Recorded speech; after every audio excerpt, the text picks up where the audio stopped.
Hey guys, Chargos Boom back again with another reading stream. This time I'm going to be reading the second book of the original trilogy. Yes, I have the original trilogy. I was planning to do the Silver Eyes, but my brother probably has the book in his room, so I'm going to be doing the second book, The Twisted Winds, which by the time it was probably the most popular one ever. So here we go. Don't trust your eyes. Dr. Treadwell walked back and forth across the platform at the front of the auditorium. Her steps were slow and even almost hypnotic. Your eyes deceive you every day, filling in the blanks for you in the world of sensory overload. An image of dizzying geometric detail lit up the canvas screen behind her. When I say sensory overload, I mean that quite literally. If, at every moment, your senses are receiving far more information than they can process all at once, and your mind is forced to choose which signals to pay attention to. It does that based on your experiences and your expectation of what is normal. The things we are familiar with are the things we can, for the most part, ignore. We see this most easily with the olfactory fatigue. Your nose ceases to perceive a smell when you've been around it for a while. You may be quite thankful for this phenomenon, depending on the habits of your roommate. The class tittered dutifully, then became quiet as the image of another multicolored design flashed onto the screen. The professor gave a hint of a smile and continued. Your mind creates motion when there is none. It fills in colors and trajectories based on what you've seen before, and calculates what you should be seeing now. Another image flashed onto the overhead screen. If your mind didn't do this, then simply walking outside and seeing a tree would consume all your mental energy, leaving no resources to do anything else.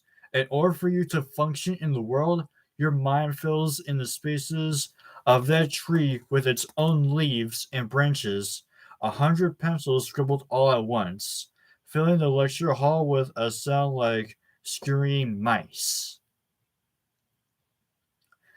It's why when you enter a house for the first time, you experience a moment of dizziness. Your mind is taking in more than usual. It's drawing a floor plan, creating a palette of colors, and saving an inventory of images to draw on later. So you don't have to go through that exhausting intake every single time. The next time you enter that same house, you'll already know where you are. Charlie, an urgent voice whispered her name. Inches from her ear, Charlie keeps writing. She was staring straight ahead at a display at the front of the lecture hall. As Dr. Trottle went on, she paced faster, occasionally flinging an arm toward the screen to illustrate her point. Her words seemed to be falling behind as her mind raced on ahead. Charlie had realized by the second day of classes that her professor sometimes broke off in the middle of one sentence only to finish an entirely different one. It was like she skimmed the text in her head, reading out a few words there and here. Most of the students in her robotics class found it maddening, but Charlie liked it. It made the listening kind of like doing a puzzle. The screen flashed again, displaying an assortment of mechanical parts and a diagram of an eye. This is what you must recreate. Dr. Treadwell stepped back from the image, turning to look at it with the class. Basic artifactual intelligence is all about sensory control. You won't be dealing with a mind that can filter these things about for itself. You must design programs that recognize basic shapes while discarding unimportant information. You must do for your robot what your own mind does for you. Create a simplified and organized assembly of no information based on what's relevant. Let's start by looking at some examples of basic shape recognition. Charlie, hissed the voice again, and she waved her pencil impatiently at the figure peering over her shoulder. Her friend, Artie, trying to shoo him away. The gesture cost her a moment. Put her half a step behind the professor. She hurried to catch up, anxious not to miss a single line. The paper in front of her was covered in formulas, notes in the margins, sketches, and diagrams. She wanted to get everything down all at once. Not just math, but all the things it made her to think of. If she could tie the new facts to things she already knew, she'd retain it much more easily. She felt hungry for it, alert, watching for new tidbits of information like a dog under the dinner table. A boy near the front raised his hand to ask a question, and Charlie felt a brief flare of impatience. Now the whole class will have to stop while went back to explain a simple concept. Charlie went, Charlie let her mind wander, sketching absently in the margins of her notebook. John will let her in.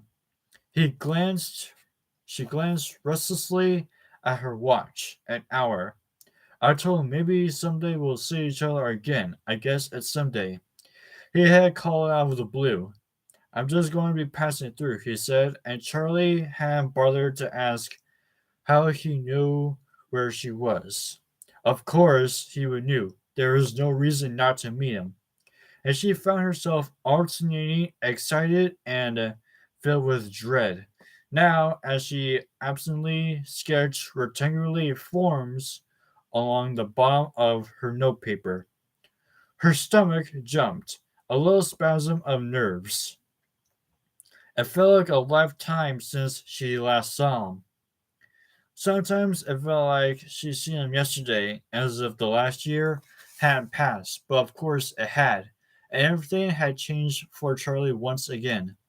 That May, the night of her 18th birthday, the dreams had begun. Charlie was long accustomed to nightmares, the worst moments of her past forced like bile into twisted versions of memories already too terrible to recall. She shoved these dreams into the back of her mind in the morning and sealed them away, knowing she would only breach it when night fell again. These dreams were different. When she woke, she was physically exhausted, not just drained, but sore, her muscles weak. Her hands were stiff and aching, like they'd been clenched into fists for hours. These new dreams didn't come every night, but when they did, they interrupted her regular nightmares and took them over. It didn't matter if she was running and screaming for her life or wandering aimlessly through a dull mishmash of the various places she'd been all week. Suddenly, from nowhere, she would sense him. Sammy, her long lost twin brother, was near. She knew he was present the same way she knew that she was present, and whatever the dream was, it dropped away. People, places, light, and sound. Now she was searching for him in the darkness, calling his name. He never answered. She would drop to her hands and knees, feeling her way through the dark, letting his presence guide her until she came to a barrier. It was smooth and cold metal. She couldn't see it, but she hit it hard with one fist and it echoed.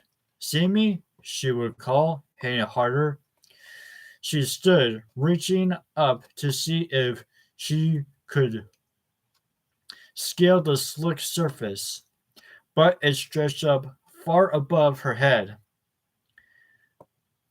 She beat her fists against the barricade until they hurt. She screamed her brother's name until her throat was raw, until she fell to the floor and leaned in on the solid metal, pressing her cheek to its cool surface and hoping for a whisper from the other side. He was there, she knew it, as surely as if he were a part of herself. She knew in those dreams that he was present. Worse, when she was awake, she knew he was not there. In August, Charlie and Aunt Jen had their first fight. They'd always been too distant to really argue.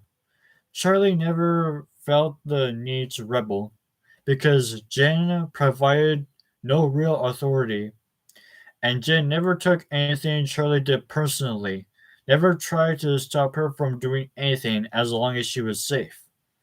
The day Charlie moved in with her at the age of 7, Aunt Jen had told her plainly that she was not a replacement for Charlie's parents.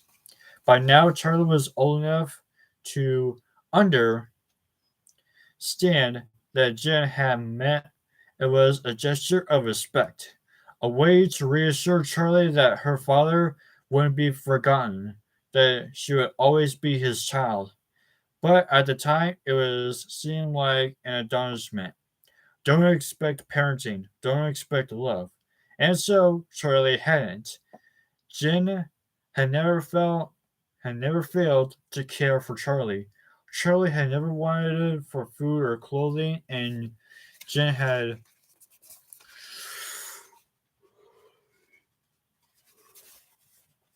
taught her to cook, to take care of the house, to manage her money, and to fix her own car. You have to be independent, Charlie. You have to know how to take care of yourself. You have to be stronger than she cut herself off, but Shirley knew how the sentence ended. Then your father. Charlie took her head, trying to jerk herself free of her own thoughts. What's wrong? Artie said next to her. Nothing, she whispered. She ran her pencil again and again over the same lines, up, over, down, over the graphite, wearing thicker and thicker. Charlie had told Jen that she was going back to Hurricane, and Jen's face turned stony, her skin paling. Why would you want to do that? She asked, a dangerous calm in her voice. Charlie's heart beat faster. Because that's where I lost them. Because I am more than I need you. The thought of returning had been nagging at her for months, growing stronger with each passing week. One morning she awoke and the choice was made. Final. Stay in her mind with a solid weight. Jessica's going to college at St. George, she told her aunt. She's starting the summer semester so I can stay with her while I'm there. I want to see the house again. There's still so much I don't understand. It just feels important. She finished weakly, faltered as Jen's eyes, dark blue like marble, fixed on her. Jen didn't answer for a long moment when she simply said no. Why not? Charlie once might have said, you let me go before, but after what happened last year when she and Jessica and the others went back to Freddy's and discovered the horrifying truth behind the murders at her father's old pizzeria, things had changed between them. Charlie had changed. Now she met Jen's gaze. Determined. I'm going, she said, trying to keep her own voice steady.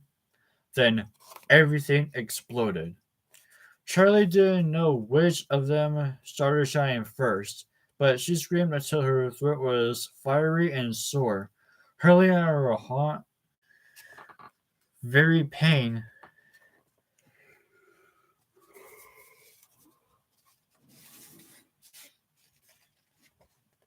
she never inflicted.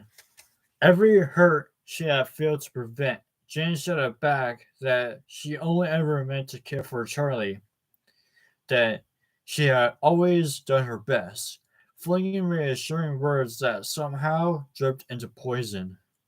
I'm leaving, Charlie screamed with vanity. She started for the door, but Jane grabbed her arm, yanking her violently back. Charlie stumbled, almost falling before she caught herself on the kitchen table, and Jen felt her hand drop with a shocked expiration. There was silence, and then Charlie left. She packed a bag, feeling as if she had somehow diverged from reality into an impossible parallel world. Then she got in her car and drove away. She didn't tell anyone she was going. Her friends here were not close friends. There was no one she owed an explanation. When Charlotte got to Hurricane, she intended to go straight to her father's house, to stay here for the next few days until Jessica arrived on campus. But as she reached the city limits, something stopped her. I can't, she thought. I can't ever go back. She turned her car around, drove straight to St. George, and slept in her car for a week. It was only after Charlie knocked and Jessica opened the door with a startled expression that Charlie realized that she never actually mentioned her plans to Jessica, on whom they all depended. She told her everything, and Jessica hesitantly offered to let her stay. Charlie had slept on the floor the rest of the summer, and as the fall semester approached, Jessica didn't ask her to leave. It's nice to have someone who knows me here, she had said, and uncharacteristically, Charlie hugged her. Charlie had never cared about high school. She never paid much attention in her classes, but A's and B's came easily after her. She had never really thought about liking or disliking her subjects, though sometimes one teacher or another would make her feel a spark of interest for a year. Charlie hadn't thought much beyond the end of the summer, but as she idly flipped through Jessica's course catalog and saw advanced courses in robotics, something clicked into place. St. George was among the colleges she'd been accepted into earlier that year, though she hadn't really intended to go to any of them. Now, however, she went to administrative office and pleaded her case until she was allowed to enroll. Despite having missed the deadline by months, there is still so much I don't understand. Charlie wanted to learn, and the things she wanted to learn were very specific. Of course, there are things she had to learn before a robotics course would make any sense at all. Math had always been straightforward, functional, sort of like a game to Charlie. You did the thing you were supposed to do and got the answer, but it had never been a very interesting game. It was fun to learn something new, but then you had to keep doing it for weeks or months. Bored out of your skull. That was high school, but in her first calculus class, something had happened. It was as if she'd been laying bricks for years, forced to work slowly, seeing nothing but her mortar and her trowel. Then suddenly someone pulled her back a few steps and said, Here, look, you've been building this castle. Go play inside. And that's all for today, Professor Treble said at last. Charlie looked down at her paper, realizing she never stopped moving her pencil. She had worn dark lines right through the page and drawn on the desk. She rubbed the marks half heartedly with her sleeve, then opened her binder to put away her notes. Artie poked his head over her shoulder and she closed it hesitantly, but he had already gotten a good look. What is that? A secret code? Abstract art? It's just math, Charlie said a little curtly and put the notebook in her bag. Artie was cute in a goofy way. He had a pleasant face, dark eyes, and curly brown hair that seemed to have a life of its own. He was in three of her four classes, and had been following her around since the beginning of the semester like a stray duckling. To her surprise, Charlie found that she didn't mind it. As Charlie left the auditorium, Artie took up his now accustomed place at her side. So, did you decide about the project? He asked. Project? Charlie vaguely remembered something about a project he wanted to do together. He gave a little nod, waiting for her to catch up. Remember, we have to design an experiment for Chem. I thought we could work together. With your brains and my looks, he trailed off, grinning. Yeah, that sounds. I have to go meet someone, she interrupted herself. You never met anyone, he said, surprised, blushing bright red as soon as the words were out of his mouth. I didn't mean it that way. Not if it is my business, but who is it? He gave a broad smile. John, Charlie said without elaboration. Artie looked crestfallen for a moment but recovered quickly. Of course, yeah, John, great guy, he said teasingly. He raised his eyebrows, prompting for details, but she gave none. I didn't know you were, that you had a. That's cool. Artie's face took on a look of careful neutrality. Charlie looked at him oddly. She didn't mean to imply that she and John were a couple, but she didn't know how to correct him. She couldn't explain how John was to her without telling Artie far more than she wanted him to know. They walked in silence for a minute across the main squad, a small grassy square surrounded by brick and concrete buildings. So is John from your hometown? Artie asked at last. My hometown is 30 minutes away. This place is basically an extension of it, Charlie said. But yeah, he's from Hurricane. Artie hesitated, then leaned in closer to her, glancing around as if someone might be listening. I always meant to ask you, he said. Charlie looked at him wearily. Don't ask about it. I'm sure people ask you about it all the time, but come on, you can't blame me for being curious. That stuff about the murders, that's like an urban legend around here. I mean, not just around here, everywhere. Freddy Fazbear's Pizza. Stop! Charlie's face was suddenly immobile. She felt as if moving it, making that expression at all, would require an arcane skill she no longer possessed. Artie's face had changed, too. His easy smile drained away.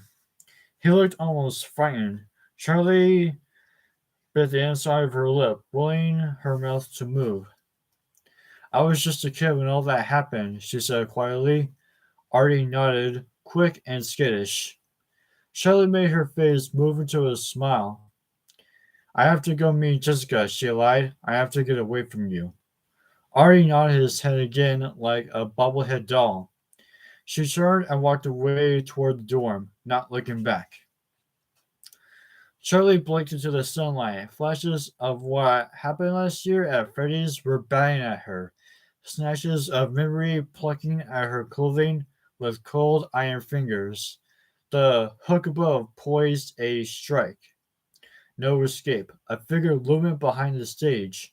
Red matted fur barely concealing the metal bones of the murderous creature, kneeling in pitch dark in the cold tile floor of the bathroom, and then that giant hard plastic eye glaring through the crack, the hard miasma of lifeless breath in her face, and the other older memory, the thought that made her ache in ways for which she had no words, sorrow filling her as if it had been wrought into her very bones. She and Sammy, her other self, her twin brother, were playing their quiet games in the familiar warmth of the costume closet. Then the figure appeared in the doorway, looking down at them. Then Sammy was gone, and the world ended for the first time. Shirley was standing outside her own door room, almost without knowing how she'd gotten there. Slowly, she pulled up her keys from her pocket and let herself into the room. The lights were off. Jessica was still in class. Shirley shut the door behind her, checking the lock twice, and leaned back against it. She took a deep breath. It's over now. She strained decisively and snapped on the overhead light, filling the room with a harsh illumination. The clock beside the bed told Charlie that she still had a little under an hour before John arrived. Time to work on her project. Charlie and Jessica had divided the room with a piece of masking tape for their first week living together. Jessica suggested it jokingly, said she'd seen it in the movie, but Charlie had grinned and helped her measure the room. She knew Jessica was desperate to keep Charlie's mess off her side. The result was a bedroom that looked like a before and after picture advertising either a cleaning service or a nuclear weapon, depending on whose side you looked at first.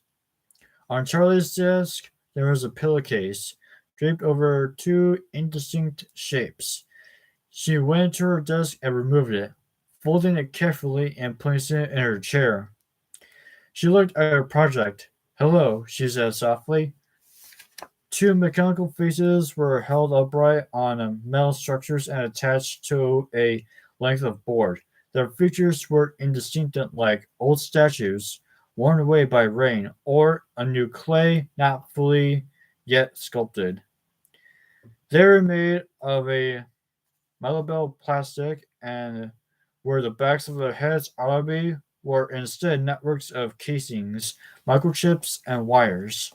Charlotte bent down toward them, looking over every millimeter of her design, making sure everything was as she left it. She flipped a small black switch, and little lights blinked. Tiny cooling fans began to whir. They didn't move right away, but there was a change. The vague features took on a sense of purpose. Their blind eyes didn't turn to Charlie to look only at each other. You, said the first, its lips moved to shape the syllable but never parted. They were made to open. I, the second replied, making the same soft, constrained movement. You are, said the first. Am I? Said the second. Charlie watched, her hand pressed over her mouth. She held her breath, afraid of disturbing them. She waited, but they had apparently finished and were now simply looking at each other. They can't see, Charlie reminded of herself. She turned them off and pulled the board around so she could peer onto their backs. She reached inside and adjusted a wire. A key slid into the lock of the door, and Charlie, startled at the sound, she snatched the pillowcase and threw it over the faces as Jessica entered the room. Jessica paused in the doorway with a grin. What was that? She asked. What? Charlie said instantly. Come on, I know you're working on that thing you never let me see. She dropped her backpack on the floor, then flopped dramatically back on the bed. Anyways, I'm exhausted, she announced. Charlie laughed and Jessica sat up. Come talk to me, she said. What's up with you and John? Charlie sat down on her own bed across from Jessica despite their different lifestyles.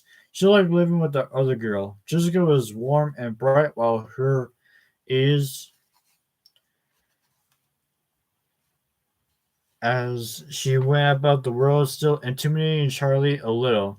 Now she felt like a part of it. Maybe being Jessica's friend meant absorbing some of her confidence. I haven't seen him yet. I have to leave in. She peered over Jessica's shoulder at the clock. 15 minutes. Are you excited? Jessica asked. Charlie shrugged. I don't think so, she said. Jessica laughed. You're not sure? I'm excited, Charlie admitted. It's just been a long time. Not that long, Jessica pointed out. Then she looked thoughtful. I guess it sort of has been, though. Everything is so different since the last time you saw him. Shirley cleared her throat. So you really want to see my project? She asked, surprising herself. Yes, Jessica declared, springing up from the bed. She followed Charlie to her desk. Charlie switched up on the power, then flung off the pillowcase like a magician. Jessica gasped and took an involuntary step back. What is it? She asked, her voice cautious. But before Charlie could answer, the first face spoke.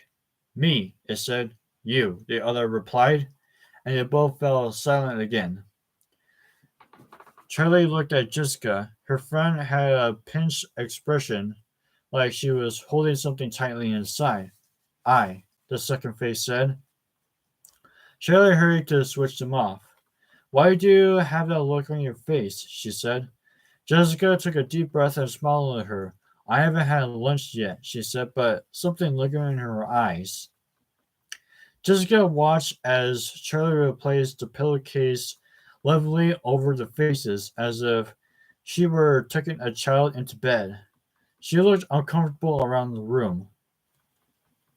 Charlie's half was a disaster. Clothes and books were strewn everywhere, but there were also the wires and computer parts, tools, screws, and pieces of plastic and metal Jessica didn't recognize, all jumbled up together. It wasn't just a mess, it was a chaotic tangle where you could lose anything or hide anything. She realized with a pang of guilt at the thought. Jessica turned her attention back to Charlie. What are you programming them to do? She asked, and Charlie smiled proudly. I'm not exactly programming them to do anything. I'm helping them learn on their own.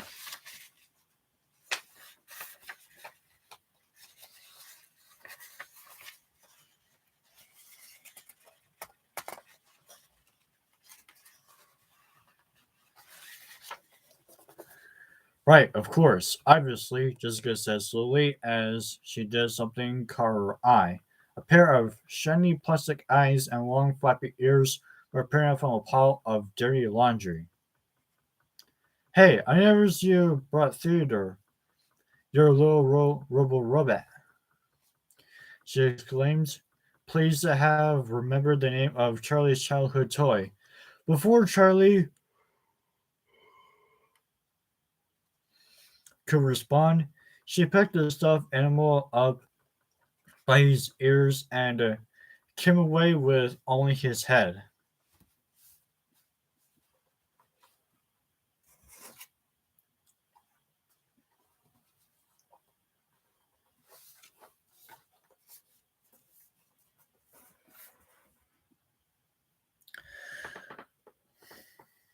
This is going to be it for this part of chapter 1 because it is quite long. So I hope you did bear with me. So, yeah. Maybe later down the line today, there will be a continuation for chapter 1. All right. Bye. And happy 4th of July.